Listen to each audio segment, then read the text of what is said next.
ആദിവാസി വിഭാഗങ്ങളുടെ വാക്കുകൾ കേൾക്കണം. കാരണം 18 പടി എന്ന് പറയുന്നത് 18 മലയായിക്കണമെന്നില്ല. ഈ 18 സിദ്ധന്മാരും ആവാലോ.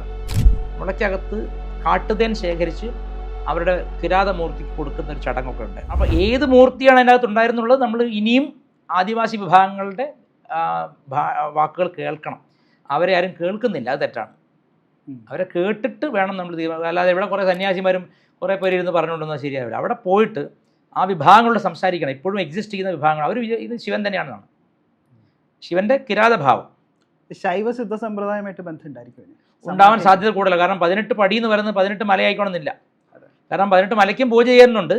പക്ഷേ ഈ 18 സിദ്ധന്മാരും ആവാലോ.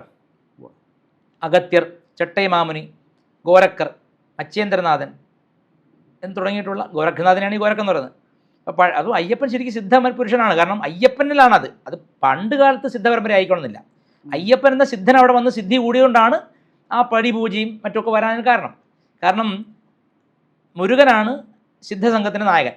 ദക്ഷിണേന്ത്യയിലെ മുരുകനാണ് സിദ്ധസംഘത്തിൻ്റെ നായകൻ. മുരുകൻ്റെ ശിഷ്യന്മാരായിട്ടാണ് അഗത്യരടക്കമുള്ളവർ പറയുന്നത്. അഗത്യരാണ് ഇവരുടെയൊക്കെ ഗുരു. ആരുടെ? ഈ 18 സിദ്ധന്മാരുടെയും ഗുരു. തമിഴ് ഭാഷയുടെ ഗുരു, തോൽക്കാപ്പിയരുടെ ഗുരുവാണ്. അപ്പോൾ ഈ പുലിപ്പാൽ കൊണ്ടുവരാൻ പോയി എന്നൊക്കെ പറഞ്ഞൊരു കഥയുണ്ടല്ലോ, അത് പുലിപ്പാൽ സിദ്ധർ തന്നെ പുലിയായി വരികയും ശിഷ്യനെ തോളത്തേറ്റി കൊണ്ടുവരുന്നു ചെയ്യുന്നതാണ് പറയുന്നത്. അങ്ങനെ ഒരു സിദ്ധഭാഷ ഉണ്ട് അതിന്. 18 പടിയും ഓരോ സിദ്ധനുള്ള പൂജയായിട്ടാണ് കണക്കാക്കുന്നത്.